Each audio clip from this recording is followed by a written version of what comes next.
Hello everyone, welcome back to my channel. इस video में बात करेंगे DSSB के द्वारा जारी किए गए fire operator advertisement post code number 18/19 के ई डोजियर आपको कैसे यहाँ पे फिल करना है, वो इस चीज़ के लिए डिस्कस करेंगे।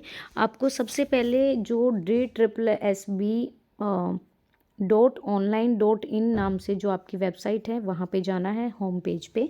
वहाँ पे आपको साइन इन का ऑप्शन मिलेगा। रजिस्ट्रेशन में नहीं डालना है, साइन इन में डालना है। साइन इन में आपको 2-3 डिटेल डालनी पड़ेंगी। मैं यहाँ पर नहीं डाल रही हूँ क्योंकि वो किसी की पर्सनल आईडी है, तो वो मैं नहीं यहाँ पे शो कर सकती। उसमें आपको अपना नेम और आपको 10th का रोल नंबर, उसका पासिंग ईयर और आपको अपना पासवर्ड और एक आपको कीवर्ड आपको दिखाई देंगे, कीवर्ड या डिजिट्स दिखाई देंगे, वो आपको डालने हैं। उसके बाद साइन इन कर देना है। साइन इन जैसे ही करोगे आपके सामने जैसे आपका एडमिट कार्ड का था सेम एज इट इज़ आपको इंटरफेस दिखाई देगा, जिसमें आपकी पर्सनल डिटेल्स रहेंगी, आपका हाउस नंबर वगैरह, आपका एड्रेस और आपका नेम, फादर का नेम, वो सारी चीज़ें वहाँ पे रहेंगी। सेव एंड नेक्स्ट करना है। सेव एंड नेक्स्ट करने के बाद आपको ई डोजियर वाले ऑप्शन पे चले जाना है। ई डोजियर वाले ऑप्शन पे जाने के बाद आपको इस तरह का इंटरफेस दिखाई देगा। मैं कर भी सकती थी लेकिन मतलब वो किसी की पर्सनल डिटेल है तो आई कांट शो हेयर, वो मैं नहीं दिखा सकती। देखिए, यहाँ पर जो जो चीज़ें मैंडेटरी हैं वो फ़ोटो आपको डालना पड़ेगा, मैंडेटरी है। और वो आपका फ़ोटो जो आपकी फॉर्मेट है वो होनी चाहिए आपको आपकी 40 KB की, 1110 11:0 px, मैक्सिमम आपकी 140 px तक पिक्सल तक हो सकता है। यहाँ से आप फ़ोन से भी आप ई डोजियर यहाँ पे फिल कर सकते हैं। मतलब यहाँ पे चूज़ फाइल, या फिर अगर आप लैपटॉप से कर रहे हैं या साइबर कैफ़े से करा रहे हैं तो वो बहुत अच्छा है। सिग्नेचर के लिए मैंडेटरी है ऑब्वियसली, जो आपने वहाँ पे सिग्नेचर किए थे 20 KB या फिर 140 px से 110 px।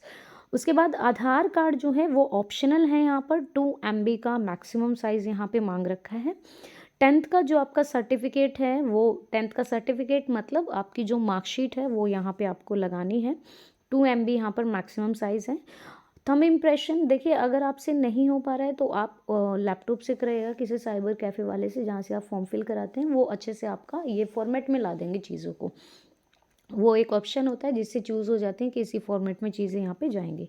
Thumb impression obviously mandatory है, क्योंकि आपने जब पेपर वगैरह दिए हैं या फिर फिजिकल दिया है या फिर आपने ड्राइविंग टेस्ट दिया है तो वहाँ पर जो थंब इम्प्रेशन आपका लगा है वो यहाँ पे मैच किया जाएगा। And it is mandatory and the maximum size is 40 KB and maximum width आपकी 110 px to maximum height 140 px तक होनी चाहिए। ओबीसी क्रीमी लेयर सर्टिफिकेट, जो आपका एनसीएल का सर्टिफिकेट होता है, नॉन क्रीमी लेयर या फिर OBC creamy layer if applicable, मतलब अगर आपने क्लेम किया है ओबीसी के लिए तो यहाँ पे आपको लगाना पड़ेगा। उसके बाद documentary proof of recognition of the degree course as well the university institutional itself. अगर आपने 10th से ऊपर, अगर आपने +2 ग्रेजुएशन या कोई भी अगर आपके पास डॉक्यूमेंट्री प्रूफ है आपका डिग्री का किसी यूनिवर्सिटी से, तो ये ऑप्शनल रहेगा, आप डाल भी सकते हैं और नहीं भी डाल सकते हैं। Copy of Aadhaar card, Aadhaar card की यहाँ पे कॉपी मैंडेटरी मांगी गई है, तो आधार कार्ड की कॉपी आपको डालनी पड़ेगी। मैक्सिमम साइज़ आपका 2 MB का रहेगा।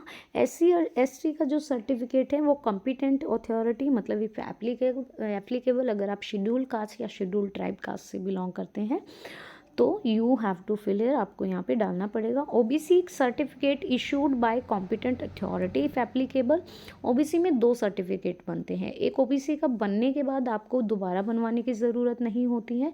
एक वो सर्टिफिकेट जो कि आपका एनसीएल का होता है, नॉन क्रीमी लेयर का, वो हर साल आपको रिन्यू कराना पड़ता है। तो वो यहाँ पर दोनों ही एप्लीकेबल, मगर अगर आपने क्लेम किया है तो you have to fill here, you have to attach here.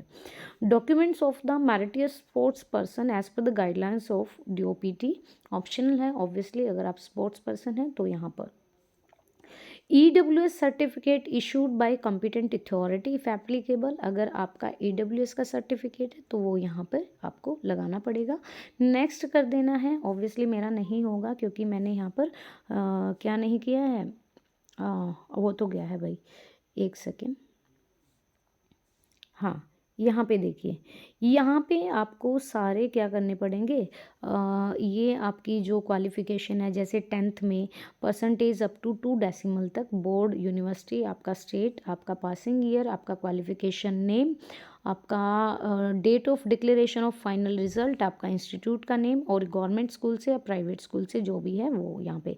उसके बाद ये जनरल है, जनरल में आप सेलेक्ट कर सकते हैं जैसे मैट्रिक पास है, वैलिड ड्राइविंग लाइसेंस है, वो वाली चीज़ें आप यहाँ पे डाल सकते हैं। List of document related to the education qualification, all document should be PDF format only, maximum size is 2 MB, उससे ज़्यादा नहीं। अब यहाँ पे देखिए ये matric pass certificate from a recognized institute और बोर्ड और इक्विवेलेंट मैंडेटरी है। Mark sheet of matriculation from a recognize university, ये भी मैंडेटरी है। और valid driving licence for driving heavy duty licence, मतलब आपका हैवी लाइसेंस यहाँ पे होना चाहिए। 12th पास सर्टिफिकेट ऑब्वियसली ऑप्शनल है क्योंकि आपकी 10th बेस की है ये vacancies. Marksheet of 12th pass optional है। Copy of first page of admit card of the physical endurance, जो आपकी PET हुआ था, जो आपका फिजिकल एंड्योरेंस टेस्ट हुआ था, उसके फर्स्ट पेज की जो कॉपी है वो मैंडेटरी है। Copy of first page of the admit card of written test पे, जो आपका एडमिट कार्ड था तो एडमिट कार्ड होना ही चाहिए, गुम हो गया तो देखो यहाँ पे मैंडेटरी है, मांगा गया है। उसके बाद ड्राइविंग टेस्ट हुआ था तब आपका जो एडमिट कार्ड था वो सारे यहाँ पे फर्स्ट पेज लगाना है। कास्ट सर्टिफिकेट SC से हो, OBC, EWS या ST जहाँ से भी हो वो आपको लगाना है। Experience certificate in the playing band, अगर आपको एक्सपीरियंस है तो ऑप्शनल है। Certificate of technical qualification in profession, अगर कोई आपकी ITI है या पॉलिटेक्निकल है, जो भी है आपका टेक्निकल बेस, जो अगर आपका प्रोफेशंस है तो इट इज़ ऑप्शनल है। सर्टिफिकेट ऑफ स्विमिंग और ड्राइविंग, ऑब्वियसली डाइविंग, ये ऑप्शनल है। Document with regard to age relaxation, अगर आपने EWS यहाँ पे एज रिलैक्सेशन या OBC के रिगार्डिंग अगर आपने फॉर्म फिल किया है, then if you are applicable है you have to attach the document along with them. Any other relevant documents जो हैं वो आपको डाल देने हैं। सेव एंड नेक्स्ट यहाँ पे करना है। तो ये कुछ जो सारी चीज़ें हैं जहाँ पे ऑप्शनल लिखा है वो आप करो या ना करो, और एप्लीकेबल मतलब अगर आपने क्लेम किया है तो, और मैंडेटरी मतलब you have to do at any cost, आपको वो करना ही होगा। ये सारे जो फॉर्मेट हैं ये आपको कंप्लीट करना है, ये आपको फिल करना है। यहाँ पे E-डोजियर आपका जैसे ही लग जाएगा या फिल हो जाएगा तो वहाँ पे सबमिट का ऑप्शन आएगा।